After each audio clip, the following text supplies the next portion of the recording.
when I say that this book made me go hug my mom immediately and then call my dad,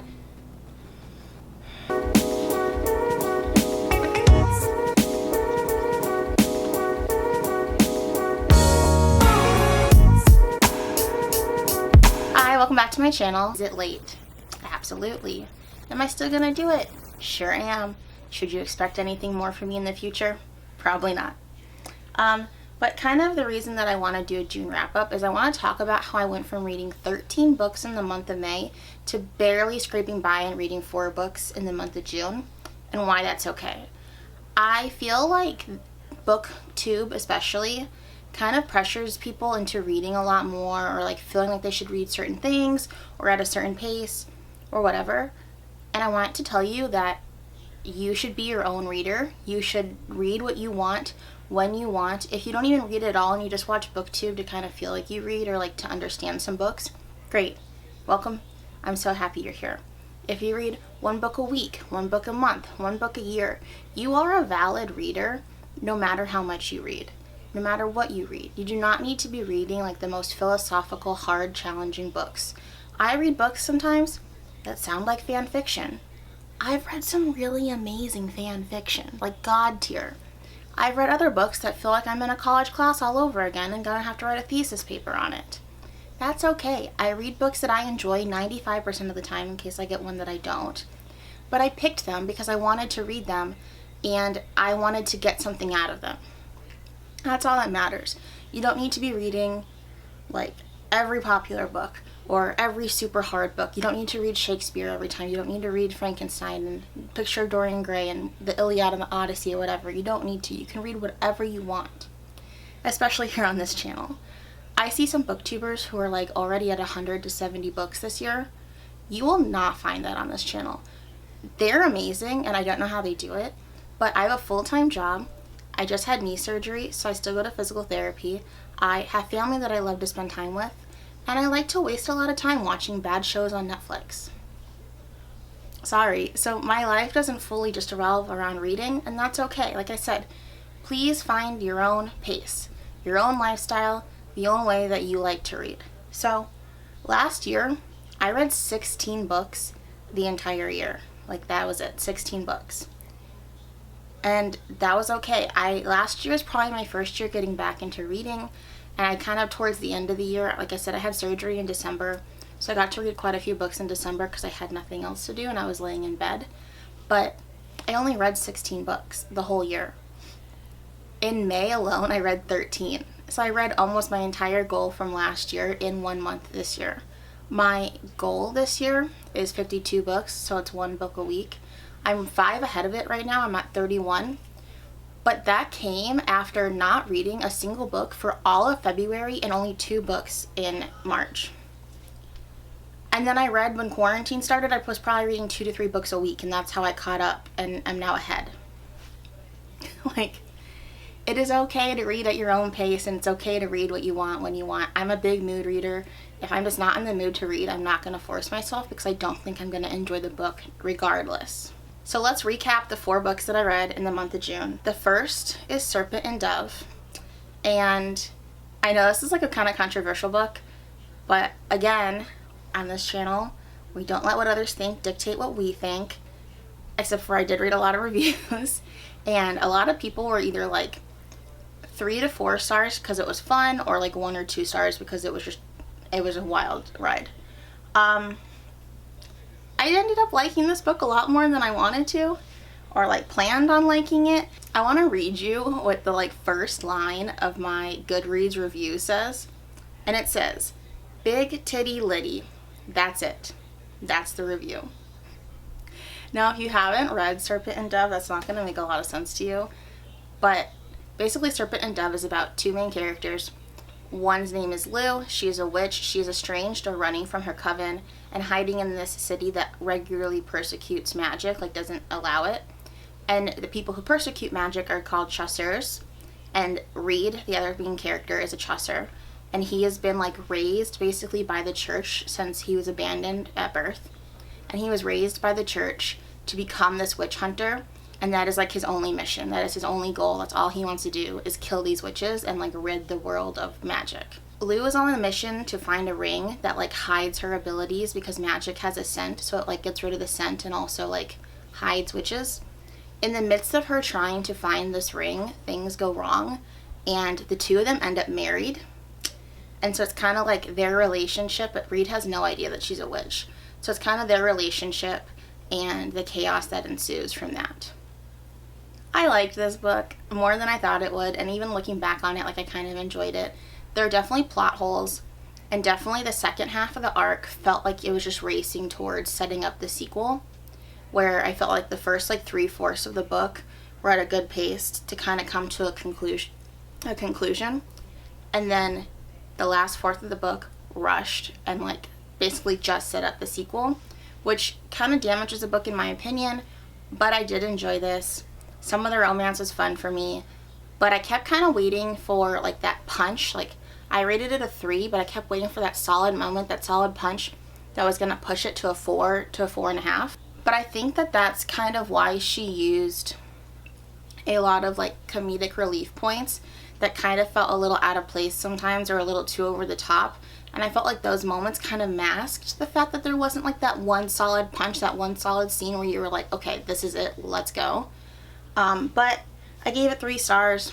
I did enjoy it a lot more than I planned on. Am I gonna read the second book? Probably, because I am trash and I enjoyed it. The second book that I read in June, and one of the books that took me 2 weeks to get through, was Pachinko by Min-Jin Lee. If you want a more in-depth synopsis or like with more details, I did go over this book in my mid-year freakout, and I'll link it up here and at the end of this video for you to watch. But Pachinko is about 4 generations of a Korean family. You follow the father for a very short, brief moment in time, and then you mainly follow his daughter, her kids, and so on. And it's a very emotional book. When I say that this book made me go hug my mom immediately and then call my dad, it was so emotional, but it was so heartfelt and so good. And like, I'm not a huge historical fiction reader, but I really enjoyed this, and I'm glad I enjoyed it. I think that you get a lot of life lessons. I think it shows you the lengths that you will go to for family, and what defines honor and what defines love, and how it can be different, but how society can impose these restrictions and these outlooks on you without you ever doing anything, just the process of you being born. I think that it shows you like the undying love and different ways that it can show itself. So I really liked Pachinko, but it is a heavier book. Like I said, it deals with death, suicide, just a lot of like really heavy topics that I wanted to take the time to digest and not try to like skim through the pages and rush through this. So the beginning of the book is kind of hard to get into. Probably the first third maybe is a little slow as it's setting up the motions for the story. If you do read this, push through that part, because about halfway at least, it gets really interesting and like it more fast paced, and it takes place closer to modern day, so it's a little more modern and easier to get through.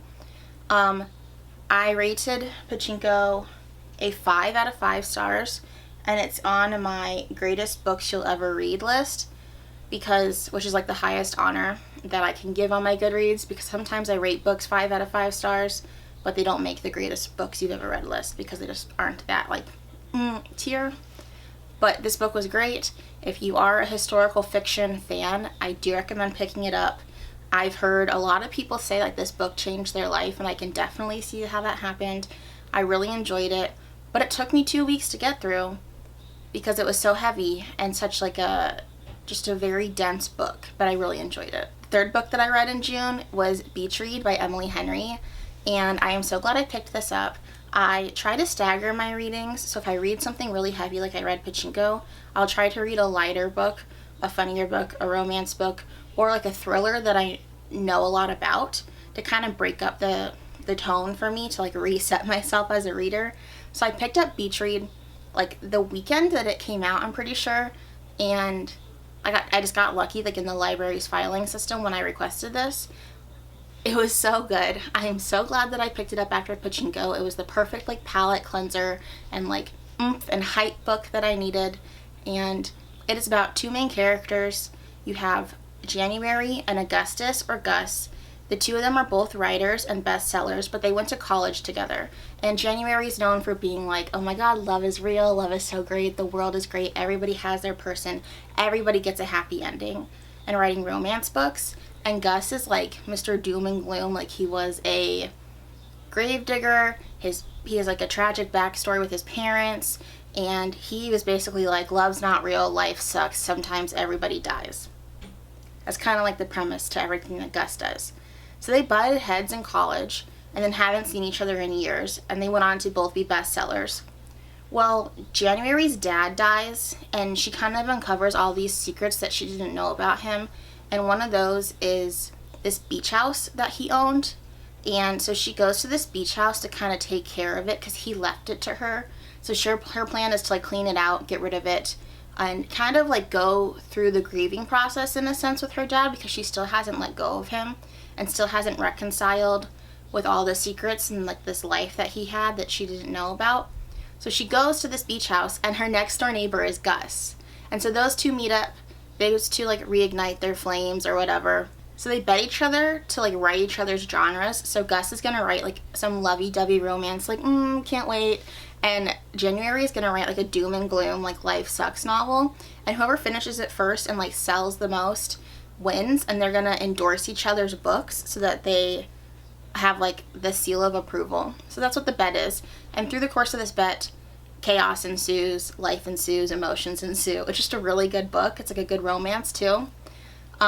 I cried. Like I said, disclaimer, I cry at everything. I cry at commercials, I cry at songs, I cry at books, I cry at TV. I cry at everything. It's not a high threshold. I tear up probably 8 times a day. But there is a scene in this book where January is reading letters that her father left for her. And when it got to that scene, I was sobbing. Like, just sobbing in my bed, reading the scene and listening to his letters and her emotions. And I know it's personal because my dad had stage 4 cancer and survived, but I know what it's like to like feel like you've lost your parent or like deal with the thought of losing your parent, especially your father. So I really recommend this book. It's so fun. Don't let me crying steer you off. It's a great read. It's a great summer read too, I think. It goes by really fast. I gave it 5 stars. So I hinted at this in my 2020 freakout that the worst book that I've read so far this year is the most disappointing is Wicked Saints by Emily A. Duncan, and that is the 4th book that I read in June. Normally, I can get through a book anywhere between 1 and 3 days, depending on how long they are. This book took me 2 weeks to get through. Like I said, I read the reviews. They weren't great. I reverse psychologied myself and said maybe I'm the outlier. I loved the cover of this book, and I'm a sucker for good covers, so I read it. I regret that decision. I am a fool. I made myself sad, and I made myself disappointed. Shocker. So, Wicked Saints is about 3 main characters. You have Prince Seraphim, who is like the High Prince, and he's known as being like one of the best blood mages and the best person on the front lines of this war. Then you have Malachiash. He is like the worst of the worst, but the best of the blood mages. And he is there. Those two are Trinavians from Trinavia. Then you have Nadia. Nadia is from Kalyazin, and they believe in divine magic. And so instead of the blood magic and heresy that Trinavia does, Kalyazins believe in divine magic, and the gods select like their patrons basically, and they're called clerics, and that they pull their magic from the gods. Those 2 countries are at war. It is Nadia's job to end the war. That is kind of the basis of this premise, this synopsis of the story. So I liked the idea of like, okay, there's 2 warring nations, but 2 forces from each side come together for like the greater good, because the war is destroying both nations essentially, even the nation that's winning, Trinavia. I liked the idea of the systems of magic actually a lot. I thought that blood magic is really interesting. They cut themselves and like use spell books and spell pages to complete their magic, where Nadia, like I said, is divine. So she wears prayer beads, and she'll hold on to the prayer bead that's carved for the god that she wants to call on that specific magic and request it.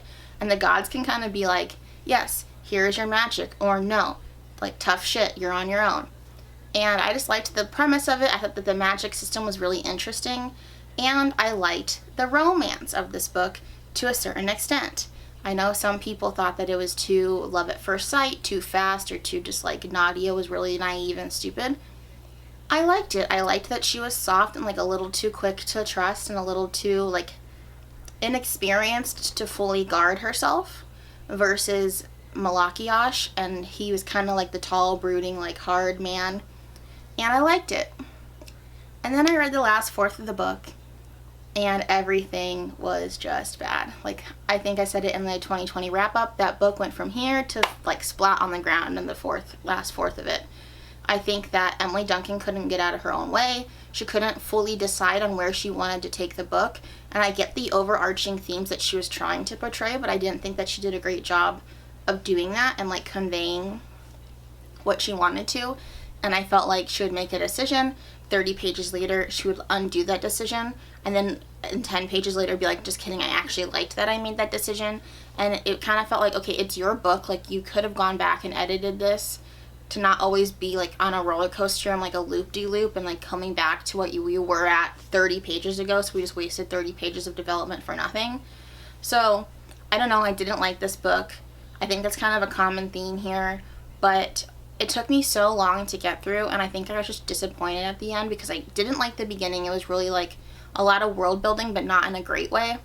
And then the second half, I was like, okay, this book is redeeming itself. It's going to be at least a 3 or 4, maybe a 4 if we're lucky. And then the last part happened, and it's a 2. I rated it a 2. I wish I liked it more because it was really sad that I didn't like it. But yeah, so I had that book that took me 2 weeks, and I had Pachinko that took me 2 weeks. And that's why I only read 4 books in the month of June. But I'm okay with it. I've read some hard books, I've read some good books, and sometimes you just pick the bad ones. And sometimes you don't know. So, I am going to read you my July TBR really fast, just to make sure that we cover that. So, like I said, I get my books from the library, so these are books that are in my in my loans that I have to read in the next 2 weeks. So they will for sure be read in the month of July. I already read Ninth House by Leigh Bardugo. Please let me know if you want a standalone video on that. This is my first Leigh Bardugo book, and I have some thoughts. So let me know if you want a video all dedicated to Ninth House. And then I'll be reading The Bear and the Nightingale by Catherine Arden. I didn't realize that Catherine Arden, like this Catherine Arden, was the one who also wrote Small Spaces. So now I'm really excited. It's the one I started right now. I'm about 5-10 pages into it. Hopefully I'll be done by tonight or tomorrow. So I'm reading that. Then I'm reading 8 Perfect Murders by Peter Swanson. I'm reading The Glass Hotel by Emily St. John Mandel. I'm reading Us Against You by Frederick Bachman. I know I said in my last video that I didn't think I was getting Us Against You for like 2 months, but people ahead of me in the line at the library must have skipped or not claimed their hold, because it came to me like 2 days ago, and now I have to read it, and I don't know if I'm emotionally prepared for that, but I am really excited. So those are the 5 that I'm for sure reading. I do want to get through A Little Life by Hana Yanagihara. That's supposed to be like a really intense and a really long book. I have it on my iPad, so I think what I might do, I'm normally a consecutive reader where like I pick up one book and I want to finish it and then I move on to the next. I don't really have multiple books going at one time unless I'm listening to an audiobook and reading one book, like physically. But because I know this one is like kind of dense and kind of heavy, I'm thinking about reading like 2 to 3 chapters a day in between while I'm reading the other books to kind of break it up and not have to like feel so heavy, because I'm worried if I try to read it all at one time, I might get overwhelmed. But then I also have the feeling that I might start reading it and like just devour it. So those are the 6. I will probably read more than that, but I don't want to commit to anything. And you're just going to see what I read next month when we do a July wrap-up. So those are the 6 that I will for sure read this month. And yeah, thank you for watching. Please comment, like, and subscribe. Let me know if you want me to do a Ninth House only video. Also, if we want to do a book club, I would love to start a book club. Let me know in the comments if you'd be interested in doing a book club. I think it'd probably be 1 book a month and we can kind of all pick together. I would not be picking on my own. 1 book a month, I think that we could all discuss. I could set up a Discord. We could think about doing a video for it. but let me know down below in the comments if you would love to join a book club. Thank you again for watching. I'm still thinking about doing some cooking videos. Here's some pictures of things that I've baked lately. I baked my first loaf of sourdough bread, and I am so proud of myself. I've baked sourdough focaccia bread, I've baked English muffins, I've made pretzels. So let me know if any of these interest you. If you guys still want to do cooking videos, let me know. Thank you again for watching. I really appreciate it. I only have a couple subscribers on here, but you guys have been so nice and so supportive, and I really enjoy making videos. So thanks, until next time.